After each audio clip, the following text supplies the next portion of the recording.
이제 우리 마태복음 21장을 공부할 차례입니다. 마태복음 21장은 예수님이 예루살렘에 가서 십자가에 못 박히기 전 한 주일 동안의 사역을 이곳에 설명하고 있습니다. 예수 그리스도의 최후의 한 주일 사역이 바로 마태복음 21장 이하에 기록되어 있습니다. 우리 21장 1절 다 같이 읽으십시다. 저희가 예루살렘에 가까이 와서 감난산 벳박에 이르렀을 때 예수께서 두 제자를 보내시며, 여러분이 예루살렘에 가보신 사람은 잘 알겠으나 감람산을 중심으로 해서 감람산 이쪽 편은 베다니 동리가 있습니다. 그 베다니 동리는 주님께서 갈릴리에서 올라오시면 예루살렘에 올 때 마지막 동리입니다. 그 베다니에서 감람산 중허리를 타고 넘어오면 이쪽 편이 바로 벳박입니다. 그 벳박에서 서서 이렇게 보면은 예루살렘 도성이 환하게 눈을 들습니다. 제가 전번에 갔을 때 그 벳박에 서서 이렇게 밑을 내려다보니까 상당히 길이 가파르더라고요. 그게 걸어가려면 상당히 다리가 아파요.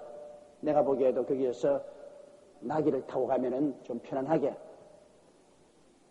기드론 골짜기를 지나서 예루살렘 안으로 들어갈 수가 있었습니다. 그래서 예수님과 그 제자들이 예루살렘에 가까이 와서 감람산 벳박에, 거기에서 예루살렘 성이 환히 내려다 보이는 그 벳박에 이르렀을 때 예수께서 두 제자를 선택해서 보내셨습니다. 2절요. 이르시되 너희 맞은편 마을로 가라. 곧 메인 나귀와 나귀 새끼가 함께 있는 것을 보리니 풀어 내게로 끌고 오너라. 자, 주님께서는 예언의 말씀을 성취하시는 것입니다. 여러분, 스가리아서 9장 9절에 보면은 하나님께서 스가리아를 통해서 예언한 말씀이 있습니다. 예수님 오시기 약 5, 600년 전에 이미 예언된 말씀인데요. 거기에 보면 시온 딸에게 이르기를 내 왕이 내게 임하나니 그는 겸손하여 낙이 곧 멍에 매는 짐승의 새끼를 탔도다 하라 하시느니라. 그 예언의 말씀이 있습니다. 그런데 바로 예수 그리스도께서 이스라엘의 왕이기 때문에 예수님이 이제 왕으로서 마지막 예루살렘 성에 입성을 하십니다. 이러므로 그 스가리아서의 예언한 말씀 그대로 예수님은 나귀를 타고 예루살렘에 입성하게 된 것입니다. 그러므로 주님께서는 하나님의 아들이요 이스라엘의 왕이시기 때문에 그 스가리아서의 예언한 말씀을 그대로 성취하시는 것입니다. 하나님이 예언한 말씀은 1.1억도 없이 다 이루어집니다. 세상 사람 말은 안 이루어져도 하나님의 예언한 말씀은 하나님께서 반드시 그것이 이루게 하신 것입니다. 예수님이 감난산 벳박에 왔을 때 두 제자를 보내시면서 나귀와 그 새끼가 묶여있는 것을 볼 터인데 그 나귀를 끌어서 내게로 가지고 오라고 그렇게 말씀을 하신 것입니다.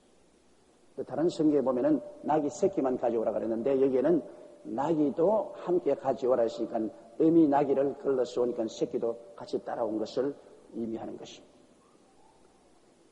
이래서 주님은 이미 모든 것을 다 알고 계십니다. 주님이 바로 하나님이시기 때문에 바로 주님께서 선지자를 통해서 이거 다 예언한 사실을 주님 스스로가 그것을 이루시는 것입니다. 예수님께서 만왕의 왕 만주의 주뿐 아니라 창세 이전에 이미 하나님과 함께 계시고 하나님은 예수 그리스도를 통해서 모든 일을 다 이루셨습니다. 그러므로 선지자들이 예언한 것도 예수님이 선지자들을 통해서 성경으로 이미 말씀하신 것이기 때문에 주님은 이미 당신이 옛날에 다 예언해온 사실을 실제로 몸을 가지고 와서 그것을 성취하는 것입니다. 이르시되 너희 맞은편 마을로 가라. 곧 메인 나귀와 나귀 새끼가 함께 있는 것을 보리니 풀어내게 끌고 오너라. 3절요. 만일 누가 무슨 말을 하거든 주가 쓰시겠다 하라. 그래하면 즉시 보내리라 하시니. 이제 여기에서 예수님께서는 당신 자신이 주님이시라는 것을 여기에서 실제로 이제는 아주 공공연하게 인정을 하십니다. 나귀를 끌고 오면 나귀 주인이 말할 거니까 여보시오, 왜 나무 나귀를 끌고 갑니까? 묻거들랑 주님이 서시겠다. 그러면 그 사람은 두말하지 않고 나귀를 보내줄 것이다. 예수님께서 스스로 이제는 당신이 주라는 것을 확실하게 여기에 설명을 하고 있습니다. 4절요. 이는 선지자로 하신 말씀을 이루려 하심이라 일렀으되 시온 딸에게 이르기를 내 왕이 내게 임하나니 그는 겸손하여 나귀 곧 멍에 매는 짐승의 새끼를 탓도다 하라 하였느니라. 바로 예수님이 하시는 이 일련의 사건이 모두 다 선지자로 예언된 사실을 이루신다는 것입니다. 예수 그리스도께서 시온의 딸, 즉 이스라엘 백성들에게 왕으로 오신다. 그는 거만하고 권세 있고 위세 당당한 왕이 아니라 겸손하셔서 낙이 곧 멍에 매는 짐승의 새끼를 타고 낙이 새끼를 타고 오신다. 내 보기엔 낙이 새끼니까 조그마한 땅나귀를 탄 것 같아요. 아주 준말을 타고 당당하게 오시는 것이 아니라 조그마한 나귀를 타고 짤랑짤랑 이러면서 그 사람들 보기에도 메시아요 만왕의 왕 만주의 주가 무슨 저런 쪼그란 조랑말을 타고 쫄랑쫄랑 오시 저래 이렇게 생각할지 몰라도 예수님은 창조주시요 하나님이시요 만왕의 왕 만주의 주요 메시아지만은 겸손하셔서 조랑말을 타고 오신다. 그러므로 모든 사람들이 예수 그리스도를 바라볼 때 위협을 느끼지 않게 하신다는 것입니다.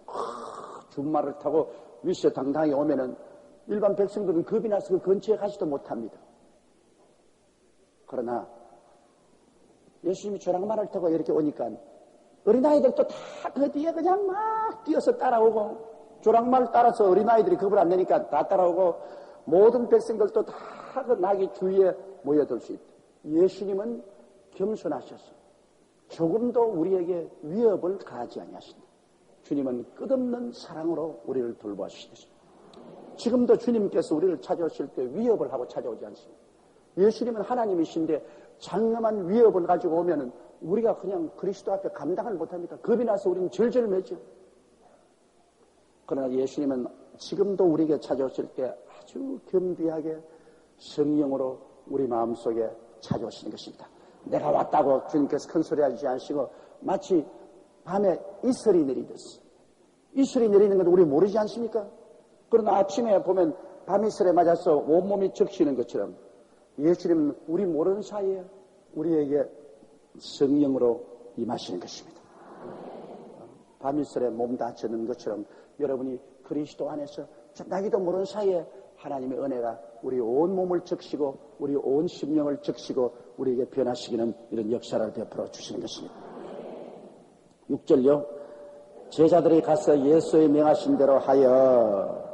자, 제자들은 예수님을 명령하신 대로 한다. 우리가 예수님의 제자들이면 예수님의 명하시는 대로 하는 것이 제자의 할도입니다. 제자들이 자기 마음대로 이것 하겠다 저거 하겠다 하면 그건 제자가 아니라 주인입니다. 자기가 선생이 된 거예요. 예수님은 우리의 주인이고 우리의 선생이시기 때문에 주인 시키는 대로 선생이 시키는 대로 하는 것이 종이요 제자의 역할인 것입니다. 여러분과 나는 모두 다 주인이 아닙니다. 예수님이 우리의 주인입니다. 그러므로 주인만이 선악을 판단합니다. 좋다 나쁘다는 주인만 결정합니다. 아담과 하와가 괜히 선악과를 따먹고 주인 행세하려다가 그 후손과 함께 박살이 났지 않습니까? 주인이면 주인으로서의 실력이 있어야죠. 능력 없는 주인은 절대로 주인이 될 수 없습니다. 아무나 주인 되지 못해요. 주인이 되려면 능력이 있어야 돼요. 아무나 다 사업가가 되지 못해요. 그럼 다 사업가 되죠. 노동자 안 사람도 없게요. 사업을 하려면 사업할 수 있는 능력이 있어야 됩니다. 그러므로 능력 있는 사람이 사업을 하고 그 다음 그 사업을 할 수 있는 능력을 하나님께로부터 받지 못한 사람은 거기에서 직원으로 난 노동자로 들어가서 일하게 되는 것입니다. 모두 다 기업가가 될 수는 없습니다. 기업가와 노동자가 또 따로 있는 것처럼 모두 다 선생이 될 수는 없습니다. 선생이 있으면 제자가 있죠. 모두 다 주인은 되지 못합니다. 그러므로 여러분 누구든지 주인이나 선생이나 기업가가 되려면 능력이 있어야 돼요. 능력이 없으면 그거 맡아가지고서 완전히 낭패가 되고 마는 것입니다. 사업가도 그래요. 사업을 할 능력이 있으면 맡아서 그 많은 직원들과 그 노동자들을 먹여 살려야 돼요. 사업을 해서 그들을 먹여 살릴 능력이 없는 사람이 괜히 공장 지어놓고 사람 모아놓고 부도 내고 넘어지면 그 사람 따라가던 사람 다 망해요. 우리 조상 아담과 하와가 그 꼬락선입니다. 주인 될 능력도 없으면서 선악과를 따먹고 자기가 주인 행세를 하게 됩니다. 좋다 나쁘다 결정을 하고 선악과를 따먹었어요. 주인 행세를 했는데 능력이 없어요.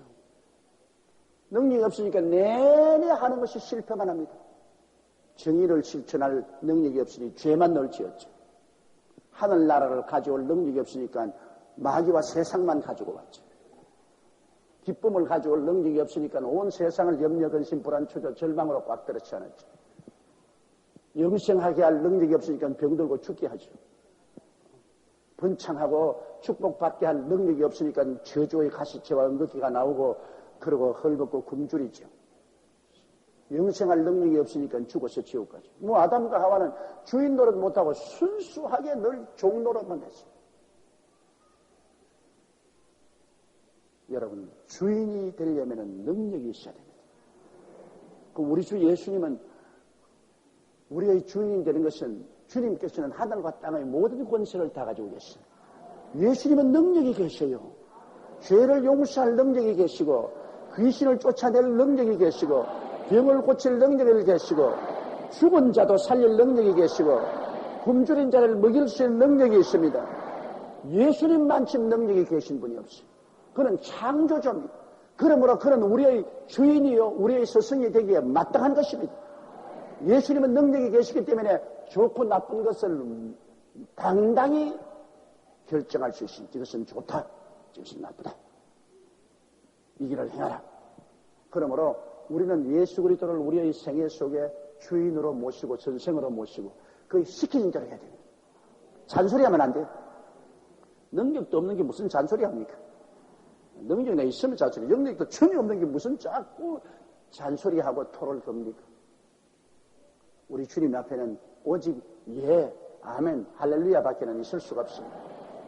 우리의 생애를 예수님께 다 내어 맡기고 우리가 주님을 섬기고 살면은 주님의 인도하는 대로만 따라가면 되는 것입니다. 인도하는 대로. 그러면 능력이 있는 우리 주님께서 책임을 주시죠. 능력이 없으면 책임을 못 지잖아요. 능력이 있는 주님은 우리를 책임을 져주시죠. 한 가정도 마찬가지입니다. 남편이 주인이 되려면 능력이 있어야 돼요.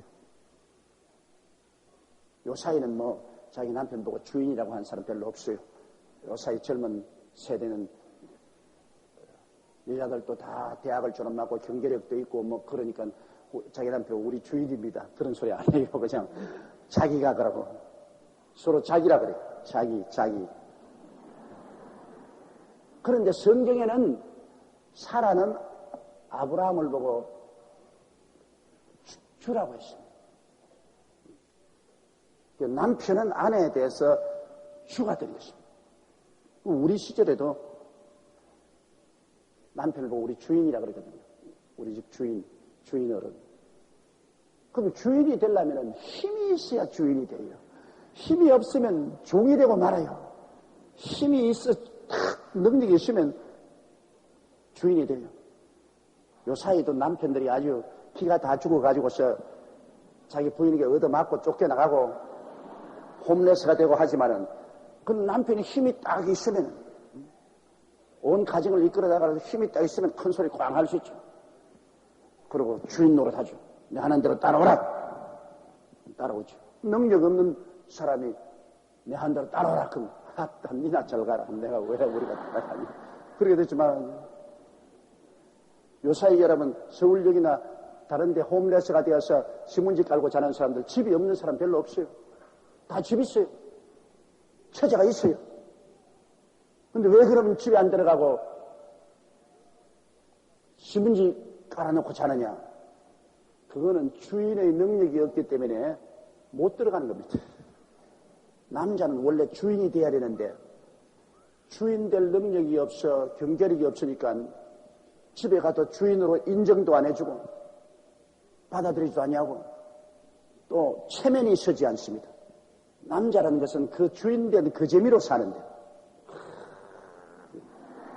나왔다 밥상 차려오너라 그 재미로 사는데 뭐 그 말 할 체면도 없고 그러니 주인으로 인정도 안 해주고 주인 될 체면도 없고 하니까 막 서울역이 좋습니다.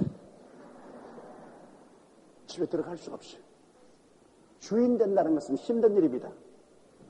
그래서 제가 가만히 보면 남자로 태어난 건 참 불쌍하다.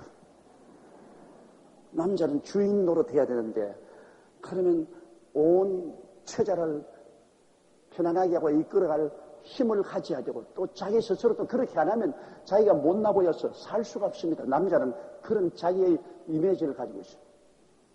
그러므로 열심히 공부하고 애쓰고 노력하고 힘을 들여서 나는 결코 처자를 잘 먹이고 이끌어갈 주인이 되겠다고 결심해야 되고 또 그렇게 살아야 되니까 고생이 많죠. 저도 저희 의식이 들어올 때 제가 초등학교에서 이제 나도 한 사람이라고 생각이 들어올 때부터 그때부터 저희 마음속에 어떤 생각이 있으면 나는 절대로 커서 처자를 잘 먹여 살리고 이끌고 나가야 되겠다는 그런 책임감이 어릴 때부터 마음에 확 있었어요.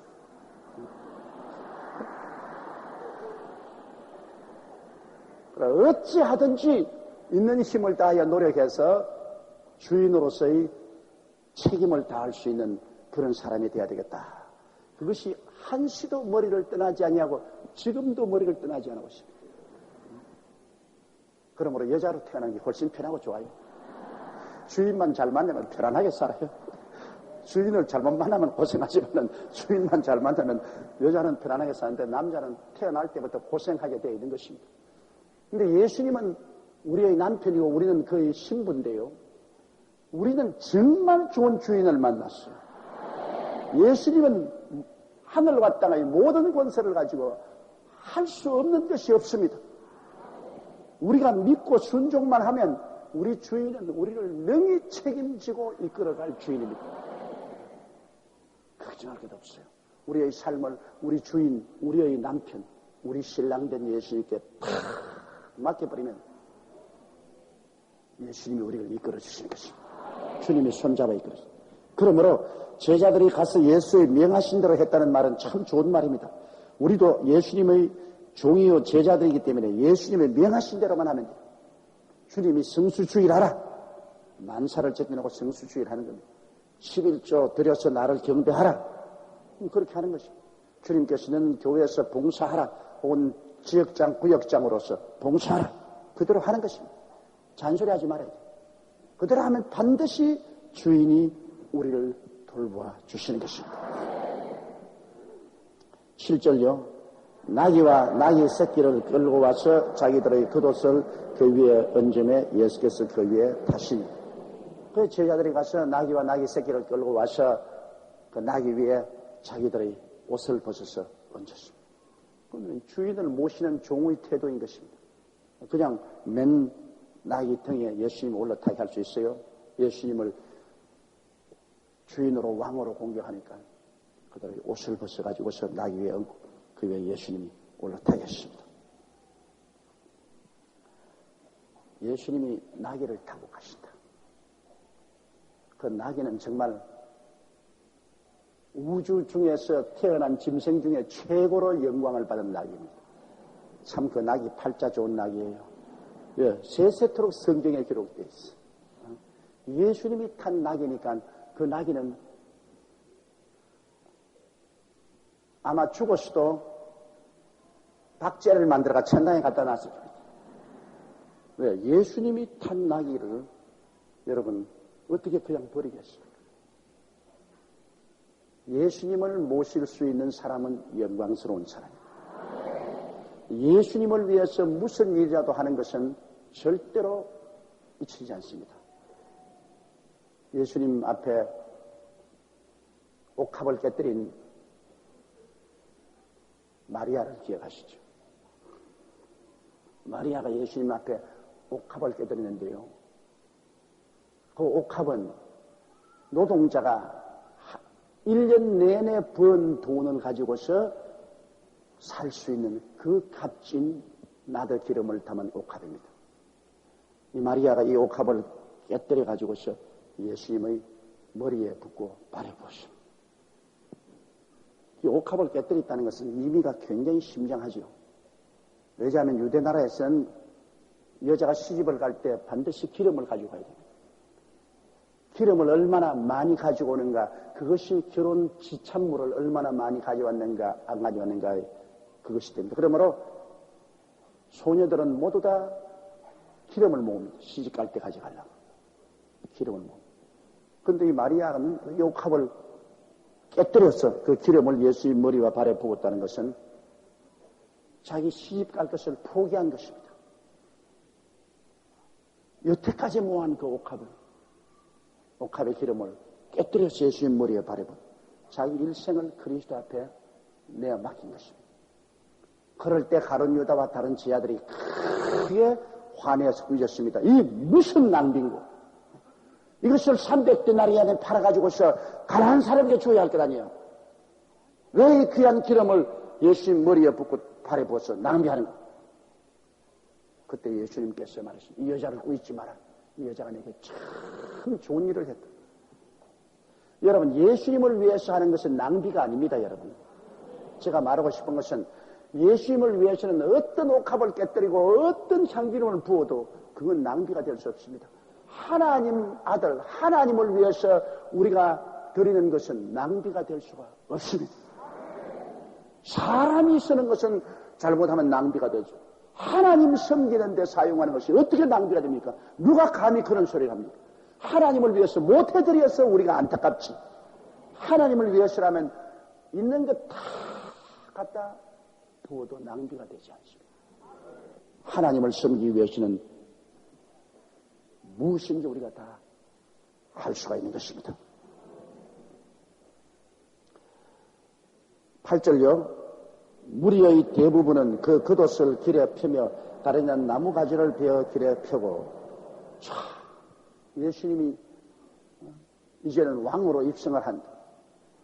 그 제자들이 옷을 벗어 나귀 연줄 뿐 아니라 무리들은 옷을 벗어 나귀의 발에 깔았다. 옛날에 임금님이 지나가면은 임금님 행차 때는 모두 다 옷을 벗어서 그 길에 깔고 종려나무를 베어서 길에 깔았습니다. 예수님은 완전히 임금 대접하는 거예요. 그 나귀가 이제 막 사람들 옷을 밟고 막 지나갑니다. 종려가지 흔들고 막 옷을 밟고 크득크득 지나가면서 조금 잘나면 나귀가 오해할 수 있어요. 와, 내가 잘나서 날 보고 막 그냥 막 옷도 갈고 막 나무도 막 갈고 흔들고 하는 거예요. 예수님을 등에 모셨기 때문에 그렇게 하는 것입니다. 예수님을 등에 모시지 않으면 나귀는 발길로 차익이나 채찍에 맞거나 짐이나 주고 가지 대접 안 받습니다. 오늘 저는 많은 주의 종들이 금방지게 되어서 타락하는 걸 보는데요. 성도들이 주의 종을 우리 목사님 할렐루야 우리 목사님 대접을 하고 하는 게 이 목사가 잘나서 그런지 압니까? 예수님을 등에 업고 가기 때문에 예수님 보고 그렇게 하는 겁니다. 또 오해하면 안 돼요. 예수님 때문에 목사님을 존경하고 목사님을 사랑하지, 예수님 등에서 내리시면 그건 보통 사람입니다. 그런데 그 목사가 예수님께서 등에 얹혀 있으므로 그렇게 한 줄 모르고 자기가 날 좀 보소. 내가 특별한 사람으로 이렇게 되면 박살 났습니다. 그건 예수님께서 그런 사람 위에는 올라앉지 않습니다. 예수님 내리시면 그건 버림받은 거예요. 언제나 우리 주의 종들 반드시 목사반입니다. 장로님, 지역장님, 구역장님, 평신도 할 것 없이 우리가 대접받는 것은 예수님 때문에 대접받는 것입니다. 그러므로 모든 영광을 예수님께 돌려야 됩니다. 목사로 대접받는 것도 예수님 때문에, 장로로 대접받는 것도 예수님 때문에, 지역장, 구역장으로 대접받는 것도 예수님 때문에. 그러므로 모든 영광을 예수님께 돌리고 예수님만 찬양해야지 그게 사람을 높였다가는 큰일 납니다. 우리는 한 마리의 당나귀에 불과합니다. 당나귀 그거 무슨 가치 있습니까? 우리는 그냥 낙이요. 예수님 태우고 갈 때 가치가 있지, 예수님 내리고 나면 아무도 거기에 옷을 벗어 깔 사람 없어요. 예루살렘까지 갈 때 옷을 깔아주었지, 예수님이 예루살렘에서 내리고 난 다음 낙이는 그대로 낙이에요. 천사도 아니에요. 아무것도 아니에요. 그러므로 언제나 가장 귀하신 분은 예수님이시지, 우리는 아무것도 아니라는 것을 알아야 돼요. 우리는 소모품이에요. 내가 예수님 안 모시면 또 다른 사람 모실 수 있어요. 난 소모품이에요. 날 자랑하면 안 돼요. 내가 예수님을 모실 때는 마음을 다하고 뜻을 다하고 정성을 다하고 목숨을 다하여 전심으로 그리스도를 모셔야만 하는 것입니다. 나 이외에도 언제나 다른 사람이 예수님을 모실 수가 있다는 것을 알아야 되는 것입니다. 9절요. 앞에서 가고 뒤에서 따르는 무리가 소리질러 가로되 호산나 다윗의 자손이여 찬송하리로다, 주의 이름으로 오시는 이여 가장 높은 곳에서 호산나 하더라. 그런데 자, 사람들이 앞에서 때를 지어가고 무리가 뒤에서 따라가면서 소리를 질러서 호산나 다윗의 자손이여 찬송하리로다. 호산나라는 것은 우리 오늘날 말하면 만세, 그 말인 것입니다. 다윗의 자손이라는 말은 참 놀라운 말인데, 여러분, 다윗의 자손은 메시아라는 말인 것입니다. 구세주. 하나님께서 다윗의 자손에서 구세주 메시아를 보내겠다고 했으므로 이 무리들이 이제 예수님을 완전히 메시아로 모시고 예루살렘으로 들어갑니다. 이러니 정말로 이 로마 정부에서나 유대인의 종교 지도자들은 기절초풍을 할 소리입니다. 로마는 시사밖에 왕이 없고, 또 유대인 종교 지도자들은 예수 그리스도가 이단으로 이미 도장을 찍어놨습니다. 그런데 군중들은 만세, 다윗의 자손이여, 우리 메시아여, 주의 이름으로 오시는 이어 가장 높은 곳에서 호산나 하다. 가장 높은 곳은 하나님 보좌입니다. 하나님이 만세를 부르신다니. 땅에서 만세 부르고 하나님께 만세 부르고, 이것은 다윗의 자손이요, 우리 메시아. 완전히 시끌벅적합니다. 바로 예수님께서 예루살렘에 입성한 그 주간이 이스라엘은 6월절 준비 기간입니다. 6월절에는 온 세계 유대인들이 다 예루살렘으로 모였는데, 보통 얼마나 모이냐? 한 300만 명쯤 모여옵니다. 그 예루살렘시에 한 300만 명의 사람들이 온 세계에 모여와서 6월절을 지키기 전에, 그때 로마 정부는 가장 신경을 씁니다. 왜? 밀란이 일어날까 싶어서. 로마 총독 빌라도는 군대를 동원하고 경찰을 풀어서 밀란이 일어날까 싶어서 굉장히 관심을 일으키고, 또 과거 역사적으로 볼 때 언제나 유대민 독립운동을 일으킨 밀란은 그 6월절 그때 왔습니다. 6월절은 이스라엘 백성이 애굽에서 종살이 하다가 해방돼 나온 것을 기념한 것이기 때문에 굉장히 민족성과 독립성을 강조하는 시간입니다. 그렇기 때문에 유대나라를 지배하는 로마 정부도 전부 관심을 기울이고 긴장을 하고 있죠. 또 유대인의 종교 지도자 활동, 그때 가장 관심을 기울이는 것은 이단 사설이 일어나서 민중들을 선동함, 밀란이 일어나면 제일 어려움 받는 것이 유대인의 종교 지도자들입니다. 그러면 그들도 굉장히 긴장합니다. 그런 상황에 예수님께서 조랑말을 타고 들어오는데 앞서거니 뒤서거니 만세! 메시아가 오신다. 하나님 지극히 높은 곳에서도 만세다. 우리 왕이 오신다고 떠들고 오니 이건 막 온 도성이 완전히 왁자지껄해집니다. 로마 총독도 신경을 세우고 유대인의 종교지도자도 전부 다 이마살을 찌푸리고 도대체 이 일이 무슨 일인가? 그러나 그리스도가 마지막 이스라엘 예루살렘의 왕으로 입성하시고 그 다음에 십자가에 못 박여 그 주간에 죽으신 것입니다.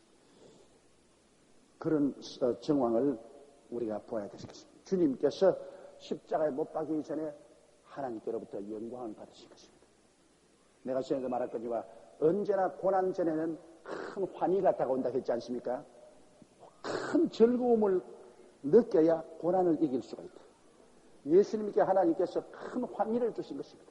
비로소 예수님께서 여태까지 무시와 멸시를 당했지만은 이번에는 주님께서 예루살렘의 왕으로 들어오시고 모든 군중들도 일제히 예수님을 왕으로 찬양합니다. 예수님은 거기에서 만왕의 왕 만주의 주로서의 그 마음속에 기쁜 환희를 느꼈습니다. 그 다음에 그 환희의 파도 위에서 예수님은 십자가를 걸머질 수가 있는 것입니다. 10절요. 예수께서 예루살렘에 들어가시니 온 성이 소동하여 가로되 이는 누구뇨 하거늘 아까 말한 것처럼 온 성이 요동합니다. 이게 웬일인가? 300여만 명의 유대인들이 온 세계 각지에서 다 모여와서 6월절 지키러 왔는데 그 예루살렘 안에서 막 천지가 떠나게 만세 다윗의 자손 예수 그리스도라고 하니까 뭐 온 성이 요란할 수밖에 없습니다. 이 도대체 누구냐 이 사람? 11절요. 무리가 가로되 갈릴리 나사렛에서 온 선지자 예수라 하다. 그러니까 사람들이 이분은 다른 분이 아니다. 갈릴리에서 올라온 선지자 예수다. 그들은 예수님을 하나님 아들로 아직까지 모릅니다. 예수님을 그냥 선지자로. 그것도 대단한 일이지요. 저는 예수님을 선지자로 인정하지 않고 예수님을 하나의 이단 사설을 전파하는 자로 그렇게 무시했습니다. 그러나 이제는 군중들이 예수 그리스도를 선지자로 인정을 했었습니다. 그 다음 12절요. 예수께서 성전에 들어가사 성전 안에서 매매하는 모든 자를 내어 쫓으시며 돈 바꾸는 자들의 상과 비둘기 파는 자들의 이자를 들러 엎으시고 예수님께서 성전 청소를 한 것은 요한복음에 보면 처음 예수님이 사역하기 시작했었을 때 성전 청소를 한번 하시고 이제 주님이 마지막 십자가를 걸머지러 예루살렘으로 들어온 마지막 주간에도 주님이 성전에 들어와서 성전 청소를 하지. 이 성전이라는 것은 하나님을 섬기는 곳인데 여러분 그 예수님이 오실 때 그 성전은 헤롯 성전이라고 해서 헤롯 대왕이 자기의 정치 권력을 강화하기 위해서 유대민족의 민심을 얻기 위해서 그 성전을 불탄 성전을 짓고 그리고 그거를 계속 확장해 놨어요. 40여 년 걸렸어요. 그렇게 성전을 확장해 나오셨어요. 그런데 그 당시에 제사장들과 제사 직분한 사람들이 다 타락했습니다. 성전에 제사 지내면 여러분 소나 송아지나 양이나 염소 같은 거 많이 가지고 오지 않아요. 그래서 그 외국에서 온 사람들은 그거를 하나님께 제사 지내려면 소도 사고 송아지도 사고 염소도 사고 팔고 하는데 그 짐승들을 사고 파는 지경이 그 성전 구역 내에 있어요. 그 구역을 떠났으면 안 됩니다. 그 구역 내에 가서 사서 와서 베데스다 연못물에 씻어가지고서 데려와서 제물로 드리는데 이 제사장들이 뇌물을 먹고 아예 그냥 성전 안뜰까지 짐승을 가지고 들어오게 허락해줘요. 그게 들어오면 안 되는데도 불구하고 성전 안뜰까지 짐승을 가서 막 온 성전 안뜰에 막 염소똥, 막 양똥, 그냥 소똥들이 막 너지르하고 말이죠. 그게 못 들어온대. 그러나 제사장에게 돈만 주면 돈 받아먹고, 짐승 파고 사는 그 지경에 있을 필요 없다. 안으로도 가져오라. 안으로 가져오라. 이래서 성경을 더럽힙니다. 그리고 이제 가난한 사람들은 짐승을 못 사니까 집비둘기나 산비둘기를 사서 제물을 드리니까 그 비둘기를 파는 사람들 들어와요. 그 다음 또 돈 바꾸는 사람들이 많이 와 있습니다. 왜냐하면 그 당시에는 로마가 지배이기 때문에 전부 로마 돈을 썼는데요. 성전에 드릴 때는 매년마다 유대인들은 남자들이 20세 이상 남자들은 반드시 성전에 와서 반세겔 성전세를 내야 됩니다. 그것은 은 반세겔로서 유대인의 돈입니다. 이렇기 때문에 로마 돈을 가진 사람은 유대인의 돈 반세겔로 바꾸어서 성전세를 내야 되기 때문에 돈 바꾸는 또 행상들이 많습니다. 이래서 막 거기에 돈 바꾸는 사람이 뭐 와서 왁자지라고 서로 돈 바꾸지요. 자, 우리 염소 샀어요. 우리 염소 샀어요. 우리 양 샀어요. 우리 소 샀어요. 우리 비둘기 샀어요. 걸찌걸찌하게 팝니다. 뭐 이게 완전히 남대문 시장이 돼버렸어요. 성전이 아니라 막 남대문 시장이 돼. 이것이 저 성전 구역 저 바깥에 있어야 할 텐데 막 점점 갇혀와서 성전 앞마당까지 들어와서 뭐 양 우는 소리, 염소 우는 소리, 비둘기 바닥거리는 소리, 돈 바꾼다고 고함친 소리, 성전에서 기도할 수 없어요. 그래서 예수님께서 막 오셔서 채찍으로 막 짐승들을 때려서 그냥 내쫓고 비둘기 파는 사람을 막 상을 뒤엎어가 비둘기가 확 딱 날아가고 돈 바꾼다고 하니까 돈 상을 뒤엎으니까는 막 온 돈이 막 다 흩어지고 예수님께서 분노하사 막 그곳에 가서 치고 받고 엎어버리고 뭐 차고 뭐 야단났습니다. 그러면 제자들도 따라가서 뒤에 따라가서 막 예수님과 따라가서 같이 치고 받고 막 그냥 짐승을 발길로 차고 막 했겠죠. 이러니 막 또 성전에서 소용돌이가 나죠. 주님께서는 성전을 기도하는 것으로 주님께서 정비하신 것입니다. 성전에 온 세상이 다 들어와서 득실거리게 해서는 하나님 기도하지 못하지 않습니다. 성전 청소입니다. 오늘날 또 예수님이 오시면 우리 몸을 성전으로 청소하십니다. 왜? 이 몸에 술 장사가 들어와 있지요. 담배 장사 들어와 있지요. 도박 장사 들어와 있지요. 창녀집이 들어와 있지요. 온갖 것 다 들어와 있어요. 여기에서 어떻게 주님께서 기도할 수 있습니까? 성령이 와서 가지고. 그러므로 우리가 제일 처음에 교회에 오면은 예수님께서 채찍을 들고 이 성전 청소를 합니다. 그래서 처음 예수 믿고 많이 울고 많이 통구하고 회개하는 것이 뭐냐? 그 쫓겨나가는 소리입니다, 여러분. 술막이 쫓겨나가고 담배막이 쫓겨나가고 음란막이 쫓겨나가고 세속막이 쫓겨나가고 그 마음의 청소랍니다. 너희 몸은 하나님의 성전인 것과 하나님의 성령이 너희 안에 거하신 것을 알지 못하느냐. 하나님의 성전을 더럽히는 자는 주께서 저를 멸하시라고 했어요. 그러므로 예수 믿는 사람들 속에 주님이 오시면 꼭 성전 청소를 하는 거예요. 우리 그리고 또 한 번만 하는 게 아닙니다. 우리 매일같이 새벽에 일어나서 기도할 때 성전 청소해야 돼요.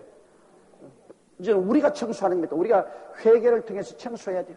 성전을 여러분 더럽히면 그게 하나님 성령이 거하시겠습니까? 매일같이 우리가 말씀을 읽고 성령의 도우심을 받아서 회개함으로 우리 성전을 깨끗하게 해서 주님이 와서 거하시기에 부끄러움이 없도록 만들어 놓아야 되는 것입니다.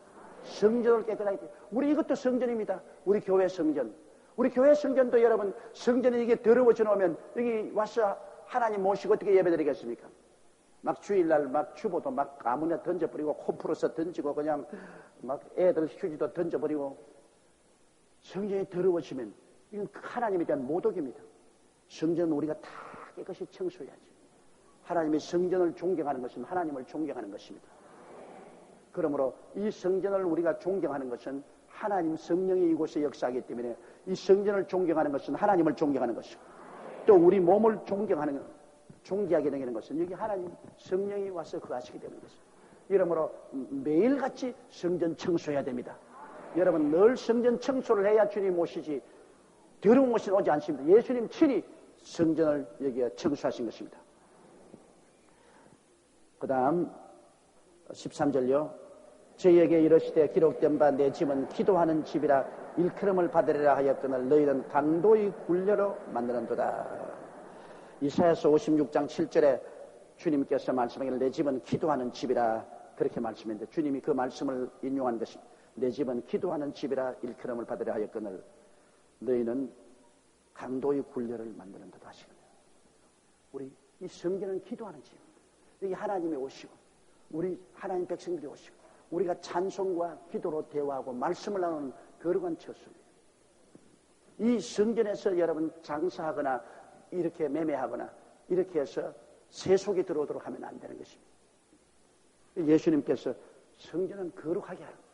여기에 세속이 들어오지 못하게 하라. 그 다음 14절요. 소경과 전원자들이 성전에서 예수께 나오며 고쳐주려. 먼저 성전 청소를 하고 난 다음에 소경과 전론발이를 고쳐주셨습니다. 이거 여러분이 이미 심장합니다. 여러분과 내가 소경과 전론발이나 병든 자이면 주님께 보치를 받으려면 내 성전부터 먼저 청소해야 되는 것입니다. 먼저 회개해야 하나님이 치료해 주신 것입니다. 회개하지 않고 성전이 더러운데 주님이 치료해 줍니까? 먼저 성전 청소하고 난 다음에 소경과 전론발이가 오니 다 고쳐주십니다. 그러므로 성경은 뭐라고 말합니까?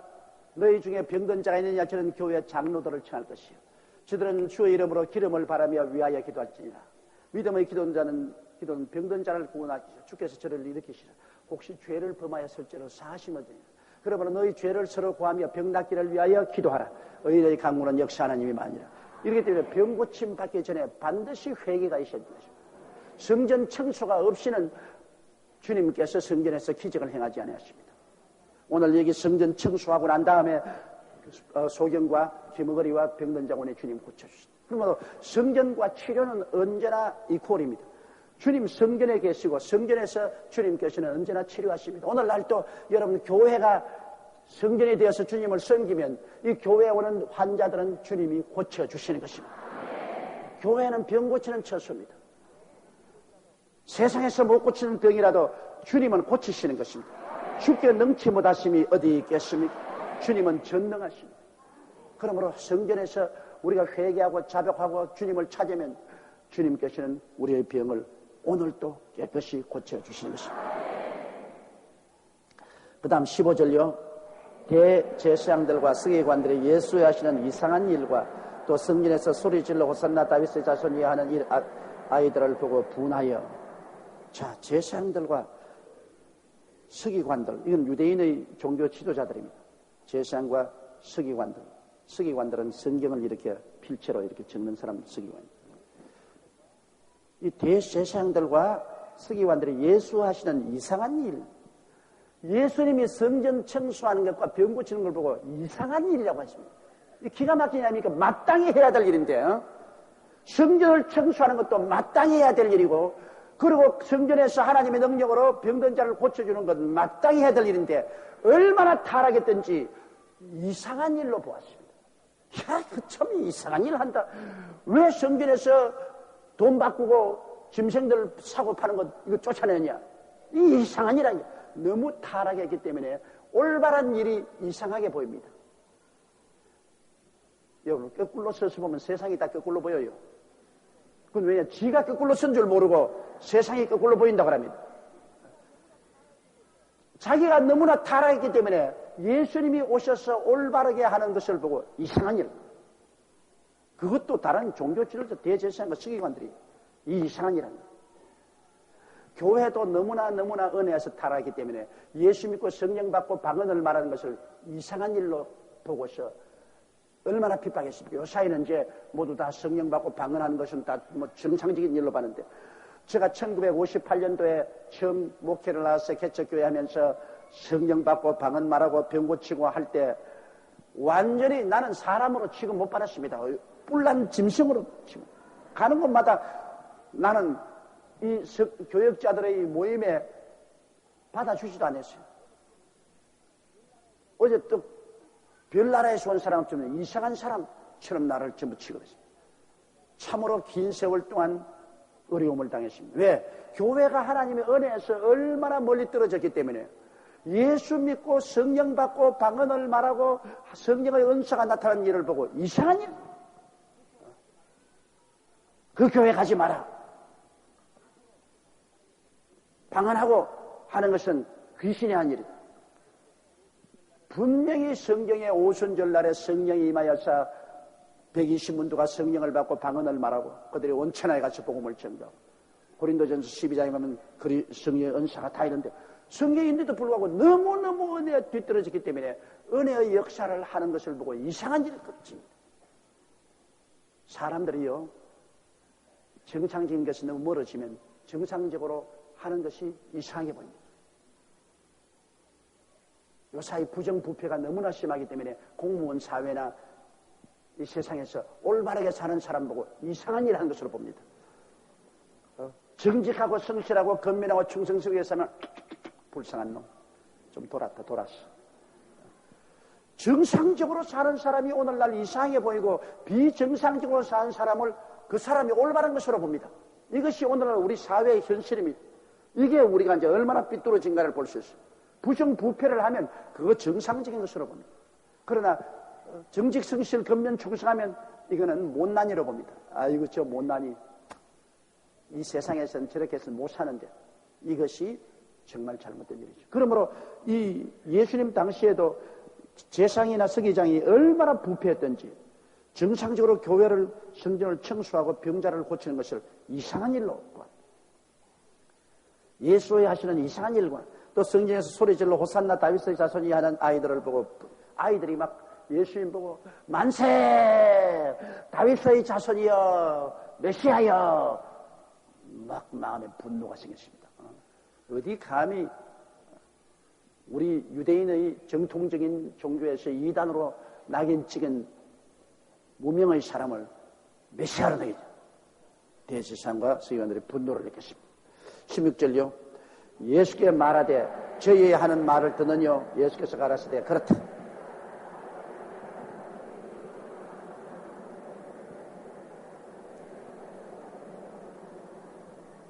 나는 그 절이 다 끝난 줄 알았는데 아주 계속 예수께서 말하되 저희 하는 말을 듣느뇨. 예수께서 가라사대 그렇다. 어린아이와 젖먹이의 입에서 나오는 찬미를 온전케 하셨다이다 함을 너희가 읽어본 일이 없느냐 하시고 책임충을 하는 제사장과 서기관이 예수 여보 이게 도대체 무슨 짓이야? 이런 짓이냐?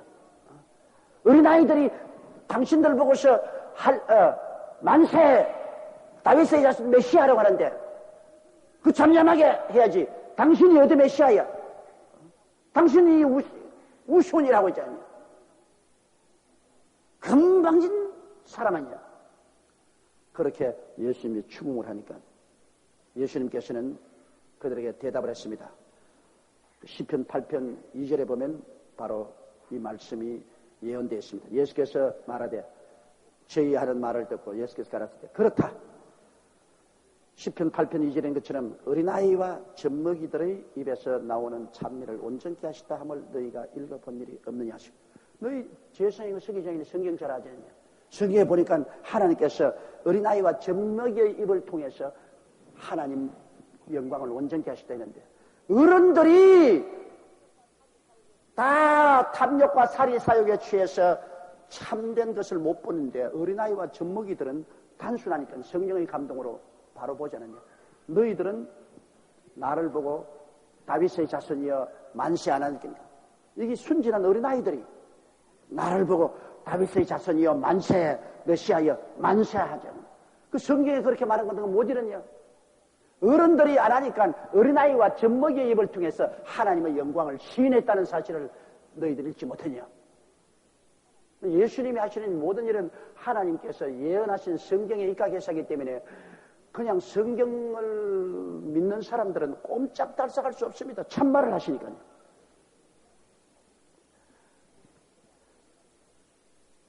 그 다음 17절요. 그들을 떠나 성 밖으로 베다니에 가서 거기서 유하시다. 그러고 난 다음 저녁이 오니까 예수님께서 성을 떠나 베다니에 가서 거기서 유하시다. 베다니는 역시 예루살렘에서 기드론 이 골짜기를 통해서 다시 감난산 벳바기를 통해 가지고서 건너편으로 넘어가면 그게 베다니 동리인데 베다니 동리는 빈민촌입니다. 예루살렘에서 다 낙향한 사람들이 그 베다니에 와서 살아요. 또 시골에서 예루살렘에 일터를 구해왔으나 일터를 구하지 못하고 낙향한 사람들이 또 전부 다 그 베다니에 모여 사는 베다니는 빈민촌입니다. 근데 참 이상하게 예수님이 언제나 이런 예루살렘에서 와서 하셨는데 주무시기는 언제나 베다니에 가서 주무셨습니다. 이것은 예수님이 우리 하나님이 우리 부모의 심정을 가 있다는 것을 우리는 알 수 있습니다. 왜냐하면 부모는 잘 사는 자식보다도 언제나 못 사는 자식 곁에 가 있습니다. 어찌할 도리 없어요. 부모는 못 사는 자식, 못난 자식하고 짐을 같이 짊어집니다. 잘 사는 자식은 부모가 좋죠. 자랑스럽죠. 그러나 언제나 마음에 짠하고 짐이 되는 것은 못난 자식. 그래서 제가 목회를 하고 보면은 대개 부모님들이 못난 자식 집에 가서 살아요. 왜냐면, 잘 사는 집 자식이 가서 살지 왜 못난 집에 와서 이 콧물 흘리고 지지리도 못나게 이렇게 하냐. 그렇게 늘 생각하는데 부모들은 잘 사는 자식 집에 가서 자꾸 빼앗아가지고서 못 사는 자식이 어떠세요? 잘 사는 자식 집에 가서 야, 나 좀 푼돈 좀 달라, 나 뭐 좀 달라. 그러면 어머니나 아버지니까 주지 않아요. 그 모조리 가지고 그 집에 다 갖다 줘. 못한 집에 다 갖다 줘.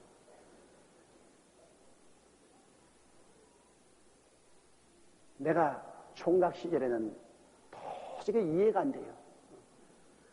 왜 부모님이 저렇게 궁상을 떠느냐.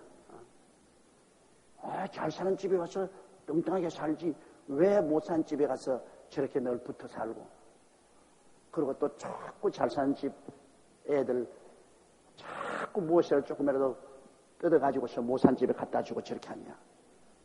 그런 참 이상한 일 한다 생각했는데 이제 내가 자녀들을 거느리고 보니까 언제나 못 살거나 병든 자식이 머리에 떠나질 않아요. 기도하면은 언제나 자식들 중에 혹시 못 나거나 혹시 몸이 아파 병들거나 하면 그게 마음속에 떠나질 않아요. 늘 그게 염려가 되고 근심이 되고 늘 기도하게 됩니다. 그 예수님이 그 마음입니다. 예루살렘 성은 다 잘 사는 사람들이에요. 거기에는 임금님이 있고 뭐 거기는 제사장이 있고 서기관이 있고 부자들이 있고 학자들이 있고 다 잘 사는. 그러나 베다니에는 못 사는 사람. 그래서 주님께서는 이런 예루살렘에 사대 주무실 때는 베다니에 와서 그 베다니 중에도 제일 못 사는 조실 부부하고 못 사는 나사로와 마리아와 마르다 집에서 주님께서 종종 일하셨다. 그러므로 여러분이 하나 알아야 될 것은 예수님께서는 지위나 명예나 권세나 부귀나 영화가 있는 사람만 사랑하는 것이 아닙니다. 그런 사람들도 예수님을 믿는 사람을 주님이 사랑해요. 그러나 주님이 더 불쌍히 여기고 사랑하는 것은 걸벗고 굶주리고 못나고 병든 사람인 것입니다. 걸벗고 굶주리고 못난 사람은 주님이 늘 마음이 아파서 저걸 어떻게든지 치료하고 붙들어주고 잘 살게 만들어줘야 되겠다. 주님이 그 사람들하고 같이 와서 그거 하시는 것입니다. 이러므로 우리 주 예수 그리스도를 사랑하는 여러분은 주님의 도우심으로 부귀 영화 공명을 얻고 잘 살아가 돼도 감사한 일이고, 또 여러분이 못 사고 병들고 고통당하더라도 나는 소외되고 버림받았다고 생각하지 말아야 될 것은 주님께서는 바로 그런 사람들에게 와서 함께 거처를 하시는 것입니다. 이러므로 우리 주님은 지극히 높으신 하나님이 지극히 천한 자리까지 내려왔기 때문에 가장 높은 사람도 그리스도와 함께 거할 수 있고 가장 천한 사람도 조금도 마음에 거리낌 없이 예수님과 함께 거하실 수가 있을 것입니다. 가장 높은 것과 가장 낮은 자가 예수님 안에 다 들어가서 그리스도 안에서 있을 곳을 발견할 수가 있는 것입니다. 자, 그 다음 이른 아침에 성으로 들어오실 때 시장하신지라. 예수님은 완전한 하나님이면서 완전한 사람이시기 때문에 사람으로서 당하는 모든 것 다 당했죠. 사람으로서 느끼는 희노애락의 감정을 다 느꼈어요. 나사로가 죽었을 때 예수님이 울으셨어요. 예루살렘 성을 바라보고 주님께서 눈물을 흘리셨어요. 예수님은 희노애락의 감정을 다 가지고 있어요. 그러므로 예수님께서는 지치기도 하시고, 그리고 예수님께서는 배가 고프기도 하시고, 완전한 하나님이시면서도 예수님은 완전한 사람으로서, 하나님으로서는 예수님이 죽은 자도 살리시고 문둥이도 깨끗이 하시고 안진뱅이도 일으키시고 물으로도 걸으시고 오병으로 5,000명이 12방울이 남게 하시는 기사와 이적을 하나님 이외에는 할 수 없는 일을 예수님은 행하십니다. 완전한 하나님. 그 다음에는 보면 완전한 사람으로서 주님께서 살아셨습니다. 성경에 보면 예수님이 울었다는 말은 두 번이나 있는데 예수님이 우셨다는 말은 하나도 없어요. 예수님이 이 땅에 와서 우리 인생들을 보고 너무나 마음에 번뇌롭고 인생의 짐을 지고 주님께서 안타까웠기 때문에 예수님이 우셨다는 말씀은 두 번이나 있어도 예수님이 웃었다는 말씀은 없습니다. 그걸 볼 때 예수님께서 얼마나 우리에게 와서 우리를 긍휼히 여기셨다는 것을 볼 수 있습니다. 예수님께서 오늘날은 웃으시겠죠. 십자가에 못 박여 죽었다 부활하셔서 당신이 수고한 공로로 많은 사람이 구원을 받고 아버지를 찬미할 때 주님은 큰 소리로 웃으실 것입니다. 그러나 이 땅에 계실 때는 예수님은 웃지 않으셨습니다. 예수님이 종종 기뻐했다는 말이 있습니다. 하나님 안에서 마음속으로 기뻐는 했지만 이렇게 웃지는 않았었습니다.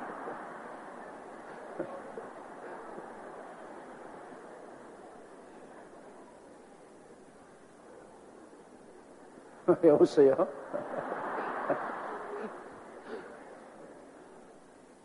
근데 예수님이 그 베다니에 있었으니까 너무 나를 다 가난해가지고서 아침밥을 못 끓여요. 예수님 주무시고 나가는데 아침 식사도 못 해드려요. 나는 이 심정을 알아요. 제가 불광동에서 개척했을 때 그때 많이 굶었거든요. 그런데 아침밥을 끓일 뭐가 있어야죠. 그때는 쌀은 구경할 수가 없고 미국 사람들이 주는 밀가루 그리고 우유가루가 있었어요. 그러면 최자철 목사님이 밀가루를 우유가루에다가 범벅을 해가지고서 그것으로 떡을 쪄요. 떡을 쪄가지고서 이걸 갖다 배급을 주는데 하루에 몇 개씩밖에 배급을 못 줘요.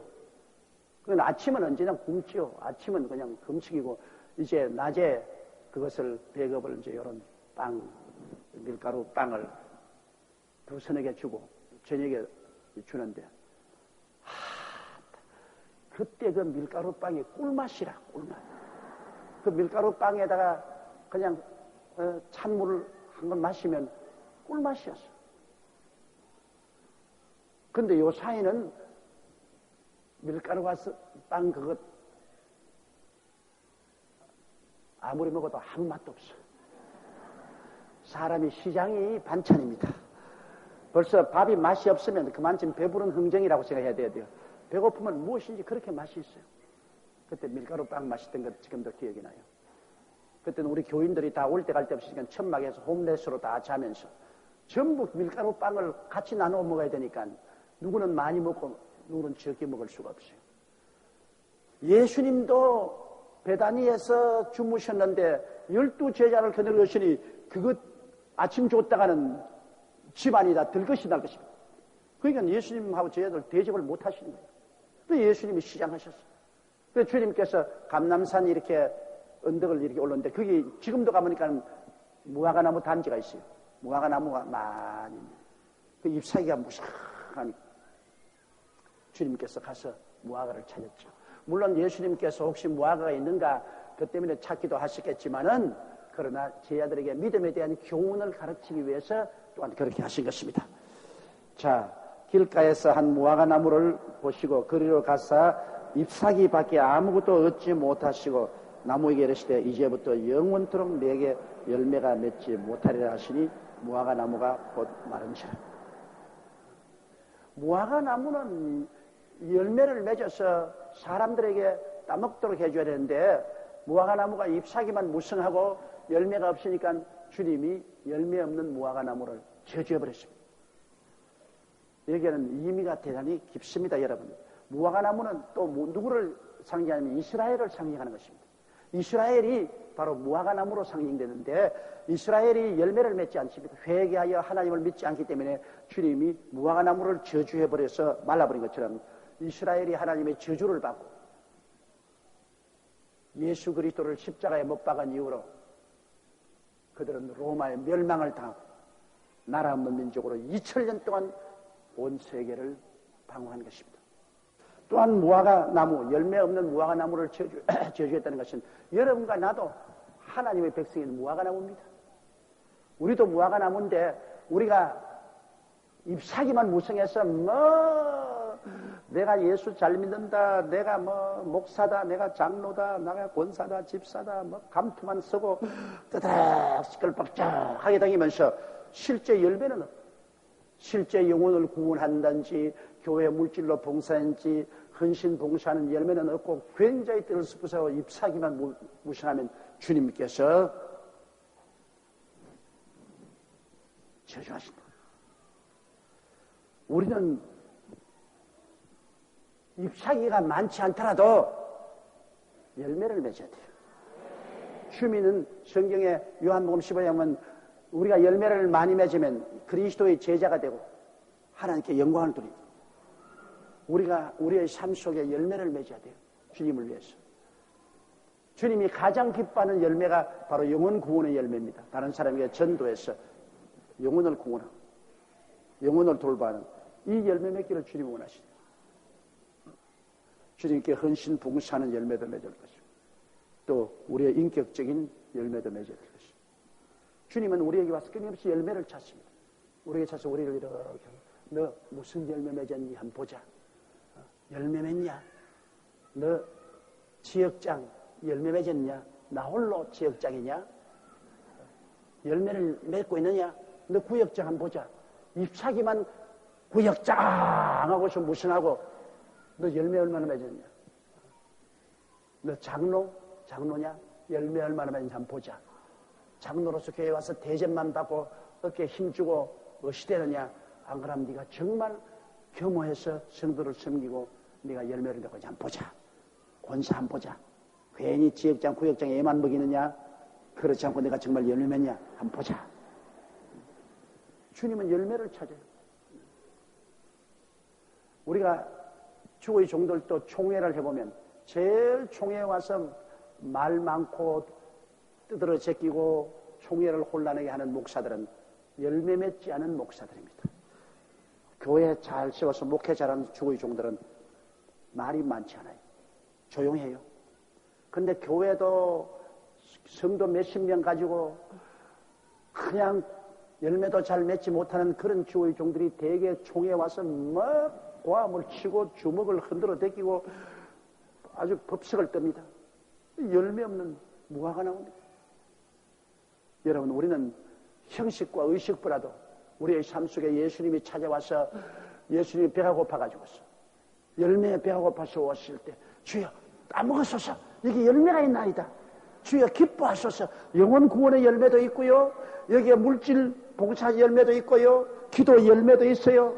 내 의와 평강과 희락의 열매도 맺고 있어요. 주님 얼마인지 따라하세요. 나를 통해 영광 받으시오.